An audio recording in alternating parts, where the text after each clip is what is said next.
দয়া করে সবাই ভিডিওটি পৌঁছে দেন হাদি প্রেমিকদের কাছে, যারা হাদিকে ভালোবাসে। আচ্ছা ভাই, যারা আপনারা হাদি প্রেমিক আছেন, আমরা হাদিকে সবাই ভালোবাসি, কিন্তু কথা হলো আপনারা আর কবে চালাক চতুর হবেন? কবে চালাক হবেন আপনারা? কেন এই এই পৌষের শীতের মধ্যে আপনারা রাত্রি যাপন করতেছেন হাদির বিচার চাওয়ার জন্য? হাদির হত্যার বিচার চাচ্ছেন কেন? কারা বিচার করবে? বিচার তো সেই দেশে হয় বা সেই দেশে বিচার চাওয়া যায় যে দেশে বিচার আছে। এদের কাছে কিসের বিচার চাওয়া ভাই? কিসের বিচার চান এদের কাছে? এরা আবার কবে বিচারক হলো? এদের কাছে যদি আপনি বিচার চান, তাহলে আমাদের হাদি ভাই কি পাল্টাতে চাইছিলেন? এদের কাছে বিচার চাওয়া মানে তো এই সিস্টেমটাই ঠিক, সেটাই মেনে নেয়া। আপনারা কি মনে করেন ওরা হাদির বিচার নিয়ে বসে আছে? ওরা এখন অপেক্ষায় আছে কবে নির্বাচনের একটা নাটক মঞ্চায়িত হবে আর মসনদে বসবে।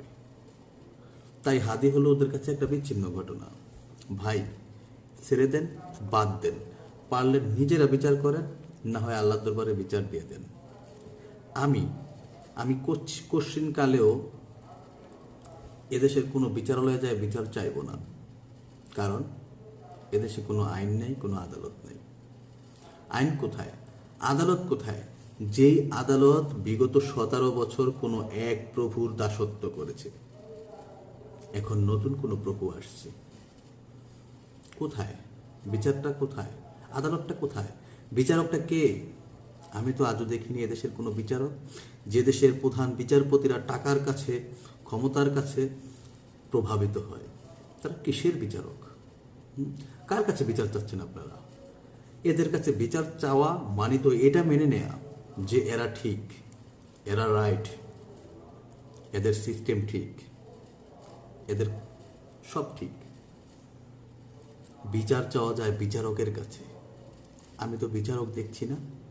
আপনারা কেন বিচার চাচ্ছেন? চিল্লাচিল্লি করছেন বিচার নিয়ে। এরা হাদি হত্যার বিচার করবে? এরা হাদি হত্যার বিচার করবে? এরা যৌথভাবে হাদি হত্যাকারীকে পালাতে সাহায্য করছে। এরা সবাই মিলে কোনো এক প্রভুর এজেন্ডা বাস্তবায়ন করছে। তারা বিচার করবে? তাদের কি সেই সিদ্ধার আছে? ওই যে হাদি একটা কথা বলছিল যে উন্নত এটা তো কাজী নজরুল ইসলাম বলছে, হাদি এটা পাঠ করছে।